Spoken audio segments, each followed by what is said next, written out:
Hello and welcome back to Women's Football Talk, the YouTube channel that brings you all the latest news and stories from around the world of women's football. So this past weekend saw the final games of 2023 in the WSL played, and there were some shock results across the league this weekend, so let's delve straight into it with Saturday's North London derby.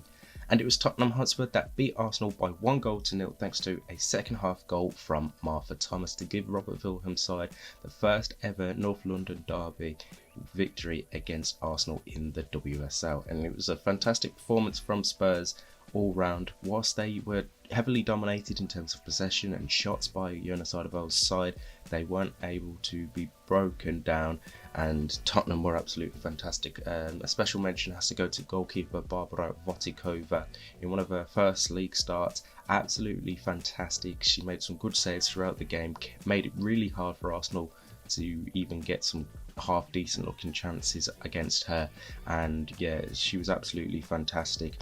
Arsenal on the opposite hand just weren't on their day compared to the previous week, where they absolutely hammered Chelsea by 4-1, and they looked like they could score with every opportunity. This week it just wasn't to be for Arsenal. They just looked sloppy in the final third. Some of the chances weren't really good. I mean, there was a few times where Alessia Russo had a header and she didn't fully connect with it properly, heading it off target, and yeah, it was quite clear from about half time that it just wasn't going to be Arsenal's day. I was thinking they were just having the chances, but they just weren't finishing them off correctly enough. And when you can't finish your chances in those situations, all it needs is one bit of play from the opposition to score, and then you'll be down 1-0. And that happened to be the case just before the hour mark. Celine Bizet does some great work on the right wing, plays it into Martha Thomas, who manages to finish it on the slide and give Spurs the 1-0 lead and eventually the 1-0 victory. Obviously for Arsenal, massively disappointed in terms of the title race with results elsewhere this weekend. That sees them slip down to third place.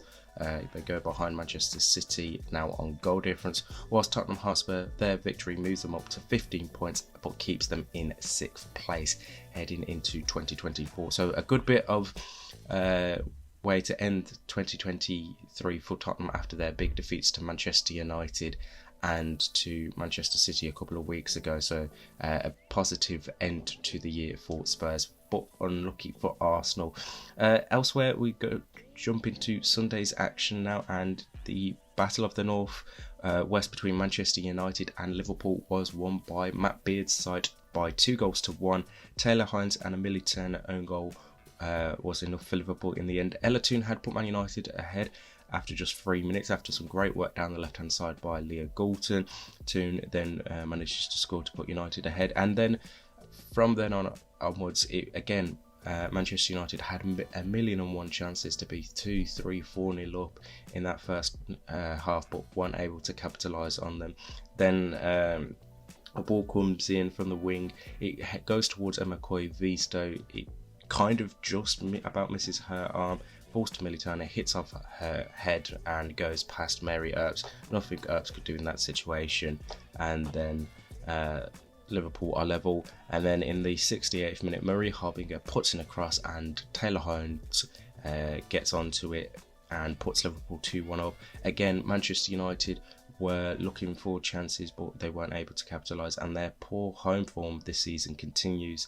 At home, they've only picked up 5 points from their 5 games this season, whilst they have the best away form in the league with 13 points from 5 away games. So a bit of a worrying time for Manchester United at Leeds Sports Village. Will Mark Skinner's side be able to turn it around in 2024? It remains to be seen. So let's quickly look at the rest of the games. Manchester City beat Everton by 4-1. A Khadija Shaw hat-trick and Gilles Roud's goal was enough to give Gareth Taylor's side 3 points. Aurora Galley did score the other goal, the sole goal for Everton, and what a goal it was. But Manchester City leapfrog Arsenal into second place, whilst Everton stay in the bottom half. Chelsea beat Bristol City by 3-0. Lauren James, Erin Cuthbert and Sam Kerr with the goals for Emma Hayes' side to cap off 2023, and meaning they will finish the year on top of the table. West Ham United drew 1-1 with Leicester City, another game where Leicester City weren't able to hold on to a lead.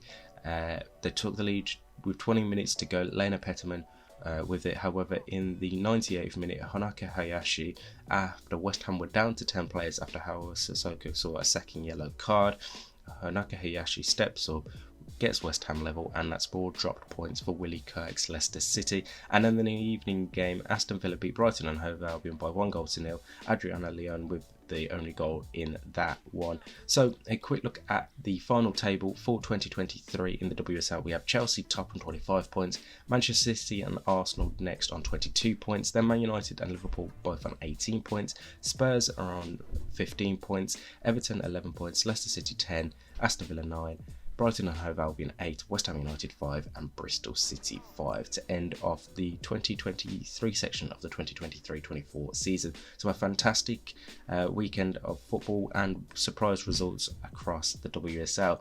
Now looking ahead elsewhere, we have some Champions League games this week on Wednesday and Thursday, the final games of 2023 match day 4. So you have AS Roma versus PSG, Ajax Bayern Munich, BK Häcken and Chelsea, Real Madrid versus Paris FC on Wednesday, and then on Thursday you got Eintracht Frankfurt Benfica, Barcelona Rosengard, SK Braun versus Lyon, Slavia Praha versus SK St. Pölten to wrap up 2023, and we get to see some teams progress into the quarter-final stages of this season's competition. And finally, a special mention goes to Luton Town in the Women's FA Cup. They play Keynsham Town yesterday. Their game was postponed from when the third round games took place earlier on this month. They managed to win by 1-0, and they are now the lowest side left in this season's Adobe Women's FA Cup. And next up for them is a home tie against WSL side Brighton and Hove Albion on the 14th of January. So that's it for 2023 in the WSL. We will have plenty more content throughout the rest of this year. WSL stuff, team of the year, plenty more content, so make sure you subscribe to the channel so you never miss out on anything, and make sure you follow us on Twitter and Instagram for all the latest news and stories from around the world of women's football. We'll have a full podcast out as well breaking down the WSL weekend, so make sure you search Women's Football Talk on any podcast site that you can, and check out our website womensfootballtalk.substack.com for all the latest articles from around the world of women's football. And in the meantime, we'll see you soon.